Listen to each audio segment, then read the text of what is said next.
এই দুনিয়ার জীবনে সন্তানের শ্রেষ্ঠ সম্পদ হচ্ছে বাবা মা। যার বাবা মা বেঁচে নেই, দুনিয়াতে ওই ব্যক্তি সবচেয়ে বেশি অসহায়।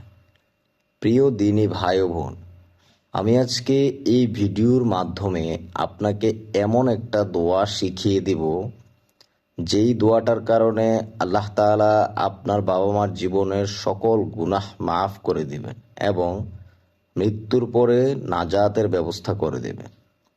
বাবা মার জন্য নবী করিম সাল্লাল্লাহু আলাইহি ওয়াসাল্লাম আমাদেরকে এই দোয়াটা শিখিয়ে দিয়ে গেছেন। দোয়াটা আমি আপনাকে ভিডিও সহ বাংলাতে দেখাবো। তার আগে আমি বাবা মার জন্য সন্তানের কি কি করণীয় তা নিয়ে একটু আলোচনা করব।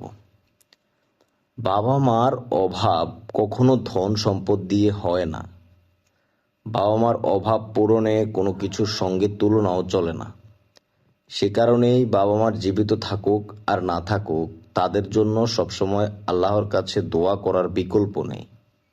আবার মৃত বাবা মার জন্য কোরআন সুন্নাহ নির্দেশিত অনেক করণীয় রয়েছে। কি সেই করণীয়, সেই বিষয়ে আজকে আমরা আলোচনা করব। 1 নম্বরে, বাবা মার জন্য দান সদকাহ করা। বাবা মা বেঁচে থাকতে সন্তানের যত্ন নিতে গিয়ে কিংবা কোনো কারণে দান সদকাহ করে যেতে পারেননি, অথবা বেঁচে থাকলে হয়তো আরো বেশি দান সদকাহ করতেন, সেজন্য বাবা মার পক্ষ থেকে সন্তানের উচিত বেশি বেশি দান করা। হাদিসে এসেছে, হযরত আয়েশা রাদিয়াল্লাহু তাআলা আনহা বর্ণিত, এক ব্যক্তি রাসূল সাল্লাল্লাহু আলাইহি সাল্লামের কাছে এসে বলল, হে আল্লাহর রাসূল, হঠাৎ করে আমার মা মারা গেছেন এবং কোনো ওসিয়ত করে যাইতে পারেননি। আমার মনে হয় তিনি যদি কথা বলতে পারতেন তাহলে ওসিয়ত করে যেতেন। এখন আমি যদি তার পক্ষ থেকে সাদকাহ করি তাহলে কি তিনি এর সওয়াব পাবেন? উত্তরে নবী করিম সাল্লাল্লাহু আলাইহি সাল্লাম বললেন, হ্যাঁ, অবশ্যই সওয়াব পাবেন। মুসলিম শরীফের হাদিস। সুতরাং বাবা মার জন্য সদকায়ে জারিয়াহ করা উত্তম। তা হতে পারে পানির কূপ খনন করা, দ্বীনি মাদ্রাসা প্রতিষ্ঠা করা, কোরআন শিক্ষার জন্য মক্তব ও প্রতিষ্ঠান তৈরি করা, স্থায়ী জনকল্যাণমূলক কাজ করা ইত্যাদি। আমি এখানে শুধুমাত্র কয়েকটা উদাহরণস্বরূপ বললাম। 2 নম্বরে, বাবা মার জন্য রোজা রাখা। বাবা মা জীবিত নেই, যদি তাদের কোনো মানতের বা কাজা রোজা থাকে তবে তাদের পক্ষ থেকে এই রোজা পালন করার নির্দেশ রয়েছে হাদিসে। এতে তাদের মানতের ও কাজা রোজা আদায় হয়ে যাবে। এছাড়াও সন্তানরা তাদের উদ্দেশ্যে যে কোনো দিনে রোজা রাখতে পারেন। হাদিসে এসেছে, হযরত আয়েশা রাদিয়াল্লাহু আনহা থেকে বর্ণিত, রাসূল সাল্লাল্লাহু আলাইহি সাল্লাম বলেছেন, রোজার কাজা রেখে যদি কোনো ব্যক্তি মারা যায় তবে তার অভিভাবক অর্থাৎ রেখে যাওয়া সন্তান বা আপনজন তার পক্ষ থেকে সোয়াম বা রোজা আদায় করবে। বুখারী শরীফের হাদিস। 3 নম্বরে, বাবা মার জন্য হজ ও উমরাহ করা। মা বাবার পক্ষ থেকে হজ ও উমরাহ করা। বাবা মার উদ্দেশ্যে হজ ও উমরাহ করলে তা আদায় হয়ে যাবে। হাদিসে এসেছে, হযরত ইবনে আব্বাস রাদিয়াল্লাহু আনহু হতে বর্ণিত, জুনাইনা গোত্রের এক নারী রাসূলুল্লাহ সাল্লাল্লাহু আলাইহি সাল্লামের কাছে এসে বললেন, আমার মা হজের মানত করেছিলেন, তবে তিনি হজ করার আগেই ইন্তেকাল করেছেন। আমি কি তার পক্ষ হতে হজ করতে পারি? রাসূল সাল্লাল্লাহু আলাইহি সাল্লাম তখন বললেন, তার পক্ষ থেকে তুমি হজ আদায় করো। তুমি এই ব্যাপারে কি মনে করো যে যদি তোমার মার উপর কোনো ঋণ থাকতো তাহলে কি তুমি তা আদায় করতা না? সুতরাং হক আদায় করে দাও, কেননা আল্লাহর হকই সবচেয়ে বেশি আদায়যোগ্য। বুখারী শরীফের হাদিস। 4 নম্বরে, বাবা মার জন্য বাবা মার জন্য সোয়াবের উদ্দেশ্যে বাবা মার পক্ষ থেকে সন্তানরা কোরবানি করতে পারবে, তবে তারা সোয়াবের অধিকারী হবে। হাদিসে এসেছে, হযরত আয়েশা রাদিয়াল্লাহু আনহা হতে বর্ণিত, রাসূল সাল্লাল্লাহু আলাইহি ওয়াসাল্লাম কোরবানি করার জন্য 2 শিং বিশিষ্ট দুম্বা আনতে আদেশ দেন, যেটি কালোর মধ্যে চলাফেরা করত। সেটির গায়ের পোড়া কালো ছিল, কালোর মধ্যে শুইত, অর্থাৎ পেটের নিম্নাংশ কালো ছিল, আর কালোর মধ্যে দিয়ে দেখত। চোখের চারদিকে কালো ছিল। সেটি আনা হলে তিনি আয়েশা রাদিয়াল্লাহু তাআলাকে বলেন, ছুরিটি নিয়ে আসো। তারপর বললেন, ওটা পাথরে ধার দাও। আয়েশা রাদিয়াল্লাহু তাআলা বলেন, আমি পাথরে ধার দিলাম। পরে তিনি সেটি নিলেন এবং দুম্বাটি ধরে শোয়ালেন। অতঃপর সেটা জবেহ করলেন এবং বললেন, আল্লাহর নামে জবাই করেছি। হে আল্লাহ, তুমি মুহাম্মদের পরিবার ও উম্মতের পক্ষ থেকে এটা কবুল করে নাও। এরপর এটা কোরবানি করলেন। মুসলিম শরীফের হাদিস। 5 নম্বরে, বাবা মার ওসিয়ত পূরণ করা।